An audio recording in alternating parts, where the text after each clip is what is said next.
This guy kind of just backed into a win at Road America. We'll maybe explain that in a second. I don't know why I'm posting this.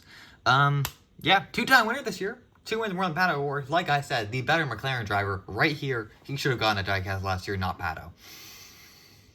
Either way, Pato would have actually gotten a diecast because he got podium back, but it's fine. So anyways, this is Christian Lundgaard's number 7 McLaren, or Vooz sponsorship. Vooz. I'm gonna call him, say Vooz. E-cigarettes, whatever, vape sponsorship. Yeah, here's a look at the back of the box. The Danish driver, of course. Pretty fancy. Yeah, awesome. Pretty cool, right? Yeah. All right.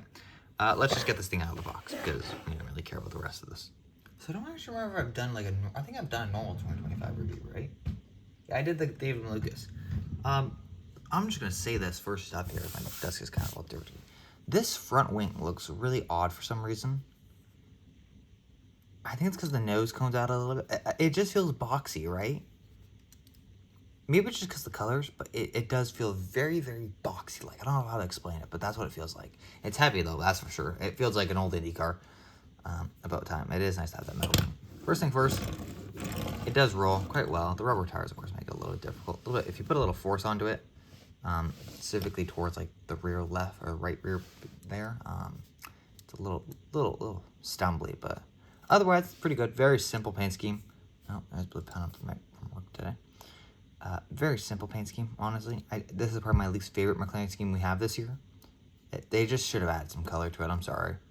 I was fine with them having like the white on the Vooz car or whatever, just so it was a little bit different. Like every time I see this, I honestly have to guess: is this Pato or Lundgaard? And if it's just too much orange, I just assume it's Lundgaard, and you can't see his number half the time because the little black 7 here is just not enough. Anyways. Moving on. That suspension's turned, isn't it? I don't think that suspension is straight. Okay. On the front nose, you have McLaren, number 7, Chevrolet, NTT IndyCar Series, Dallara, Aero McLaren logo, Aero McLaren. Nothing on the end plates there. A lot of little paint chips, a little paint buffs, I guess. Even the aero screen looks weird. I don't know what's going on right now. But it just kind of looks dirty, right? Am I wrong for saying that? Right here. The aero screen just looks like it's got stuff inside of it. Why is a driver calling me? No, sir, I am not working. Okay, there we go. We fixed it. Okay, so when you get a Teams call, fun fact, when you don't answer the Teams call, it cancels anything you're doing. It includes music. It includes video recording. It includes photo making or photo taking. So now I got to edit this video. Great. Just trying to do it in one swoop, and I'm not going to be able to do that. So anyways, now that's out of the way. Entity data there. Hedera. Never heard of that. McLaren, Aero, Chevrolet, NTT P1 Award, Firestone, McLaren, and I'm getting a call again. Are you kidding me? Can someone pick up this phone, please? I discovered maybe I should start recording videos after 6 p.m. It's cool. That's most sponsored. I don't know if we mentioned the shark fin here. On the top camera body of the 7, some logo there. Shell Fuel, NTT IndyCar Series, Chevrolet, McLaren, and Aero on the rear wing. Number 7, and another little sponsor right on the wing end plates. Can't read it. IndyCar Hybrid and Aero is also on the back of the rear wing. So.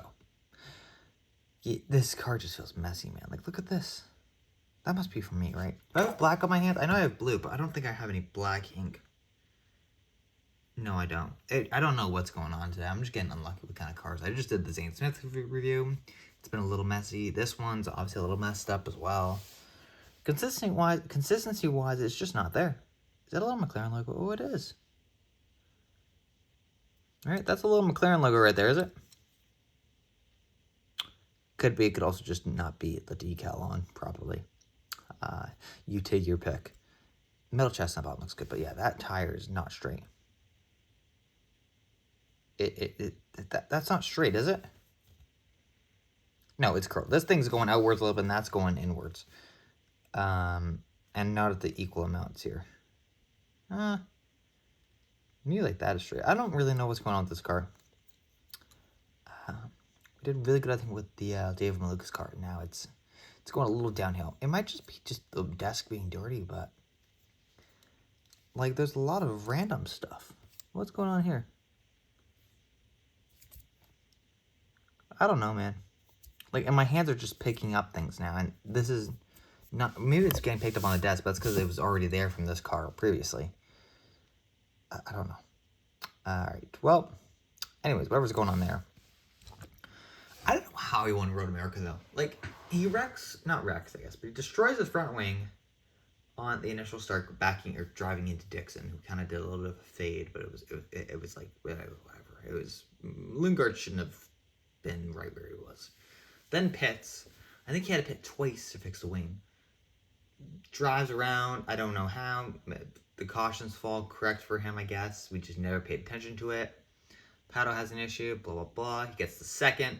He's on soft. He's pulling. He's pushing. He's trying to gain on Armstrong. I think he would have gotten there. I don't think he would have passed him, though. I think those guys would have died off by then.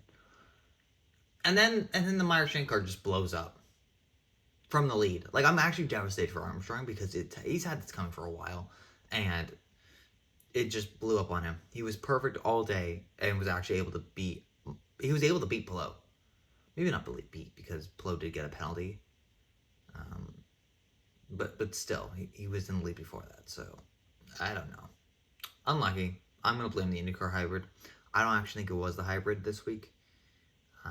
Just from other things I heard, like it went out of gear first. I don't remember.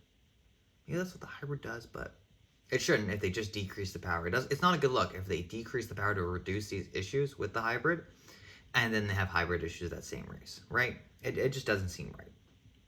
But knowing IndyCar, that totally screwed up life. That's probably exactly what it is. Lundgaard's also the second driver for Chevy to win 2 races this year, and is the second driver to win a race for Chevy this year still. Joseph Newgarden's the other one. Pretty cool. So clearly Lundgaard's really good at road courses, shit everywhere else. Newgarden's really good on ovals, and absolutely dog shit everywhere else. Bro just ran into the back of Siegel and just ruined his entire race from 9th to 22nd with a broken leg. God damn it. Okay.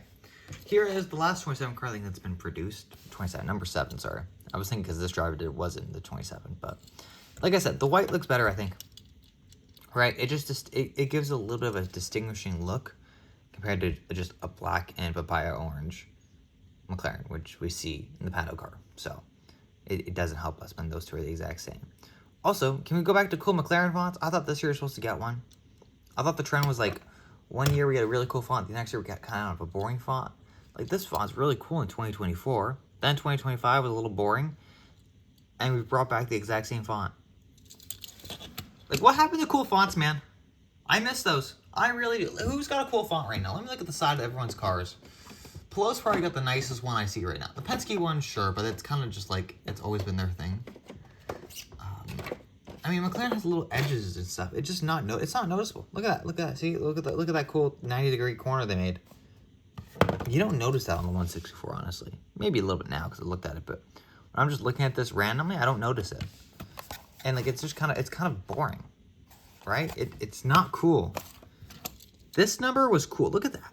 Look at that. The cool swivels and everything. The shape, but it has the number 7 in the shape, and I miss those days. We don't get cool fonts anymore. And I like cool fonts. So that's all I've got. Don't forget to comment, like, and subscribe so we don't get a messy Lundgaard car. But you know what? At least all 3 McLaren cars got made this year. Maybe we'll get a Hunter right, even though he only lasts like 18 miles in there.